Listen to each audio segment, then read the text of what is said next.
അർജുൻ എന്ന് പറയുന്ന ഇതര സഹോദര സമുദായത്തിൽപ്പെട്ട ഒരു മനുഷ്യൻ, ചെറുപ്പക്കാരൻ, അവന് വേണ്ടി കണ്ണിലെണ്ണ ഒഴിച്ച് കാത്തിരുന്ന മനാഫ് എന്ന ചെറുപ്പക്കാരൻ, ആ ചെറുപ്പക്കാരൻ ഇന്ന് പ്രതിയായി.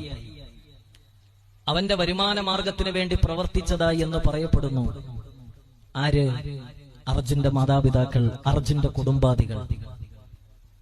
71 ദിവസം തന്റെ സഹോദരനെ പോലെ കണ്ട് ഈ നദിയുടെ ഉള്ളിൽ അവൻ കിടക്കാൻ പാടില്ല, അവനെ പുറത്തെടുത്തിട്ടല്ലാതെ എനിക്ക് വിശ്രമമില്ല എന്ന് പറഞ്ഞ് അശ്രാന്ത പരിശ്രമം നടത്തിയ ഒരു ചെറുപ്പക്കാരൻ ഇന്നവരുടെ കുടുംബത്താൽ, ഏതൊരു മനുഷ്യന്റെ കുടുംബത്തിന് വേണ്ടിയാണോ പണിയെടുത്തത്, കഷ്ടപ്പെട്ടത്, ഉറക്കമൊഴിച്ചത്, അതേ കുടുംബത്തിന്റെ നാവിൽ നിന്നും പഴി കേൾക്കേണ്ടി വരുന്നു. മനുഷ്യൻ നന്ദികേട് കാണിക്കുന്നതോ?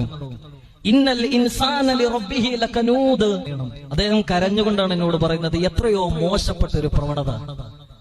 71 ദിവസം കണ്ണിലെണ്ണയൊഴിച്ച് കാത്തിരുന്നിട്ട് അവസാനം പ്രതിയാകുന്ന ഒരു കാര്യം, പ്രതിയാകും